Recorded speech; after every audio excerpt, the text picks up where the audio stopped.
दिन केईटा परे झलसी उठिब घटगां मां तारिणी पीठ।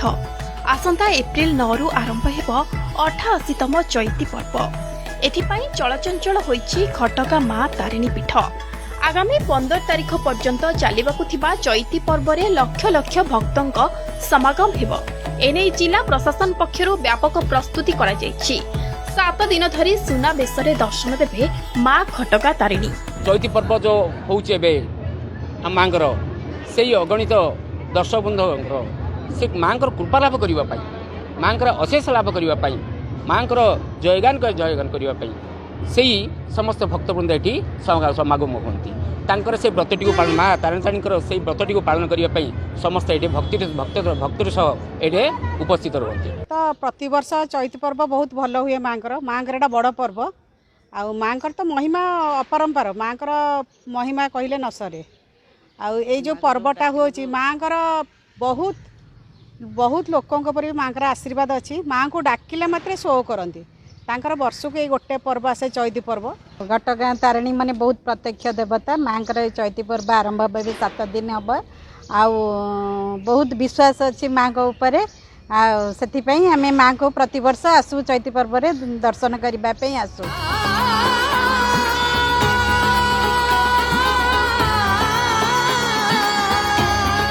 लक्षाधिक भक्तों समागम को दृष्टि रखी प्रशासन पक्षरु बैरिकेड व्यवस्था करा जायछि। श्रृंखलित दर्शन और मां को पूजार्चना पाई अधिक संख्यार पूजक नियोजित हेबे बोली पूजक संघ पक्षरु सूचना रही। प्रबल खरा को दृष्टि रखी मंदिर परिसर पाला मंडप को तारपल्लीन छाउणी करा जिवो। अंशुघात मुकाबिला पाई मंदिर परिसर रे अस्थायी स्वास्थ्य केन्द्र पक्षरु जरूरीकालीन चिकित्सा प्रदान व्यवस्था करा जायछि। हमर केउंझरवासिनी माँ ये जो रही जगत को कल्याण पर्वटा पालन हुआ आउ एथर भी देखा जाए जे आमर जो पाटुआ माने निहार चलती माँ को कृपारू तेणु माँ का जो अलौकिक महिमा से हजार हजार लक्ष लक्ष भक्त ये टाणी आसुँच।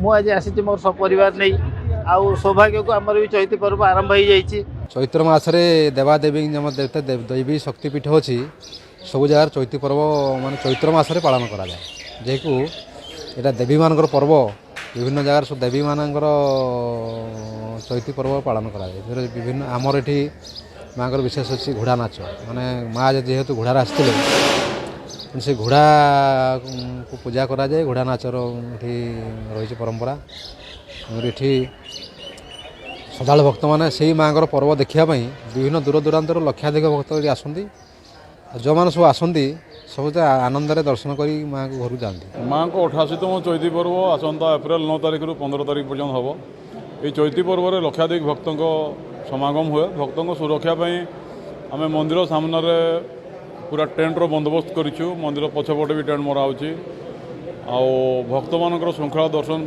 बैरिकेड्र बंदोबस्त कराई प्रस्तुत चलती जोरसोर टेंट काम चली बाकी प्रचुर परिमाण में पीवा पानी बंदोबस्त कराई दिन सारा संध्या पर्यंत सांस्कृतिक कार्यक्रम हम राति बादीपाला प्रवचन बंदोबस्त 7 दिन धरी अनुष्ठित हेबाकु थिबा एई चैती पर्व रे भजन समारोह प्रवचन विभिन्न सांस्कृतिक कार्यक्रम बादीपाला अनुष्ठित हेबा। आउ मात्र दिन केईटा परे माँ को पीठर अनुष्ठित हब प्रसिद्ध चैती पर्व। एथिपाई मंदिर प्रशासन पक्षरु प्रस्तुति एबे चूड़ांत पर्याय रे। एई चैती पर्व 7 दिन धरी पालित हेबाकु थिबा बेले एठारे घोड़ा नाच सह विभिन्न सांस्कृतिक कार्यक्रम रे कंपिब घटगां पीठ। केन्दुझर जिला घटगां माँ तारिणी पीठरु Abhimanyu Raut, Argus news. Mobile phone और सांगसाथी आपणक पिलाटीर पाठपढ़ा और कैरियर को प्रभावित करुछि कि आपण सेति विवृत कि तेबे आज ही आसंतु आपण चाहुथिबा मन लागी संपूर्ण आवासिक स्कूल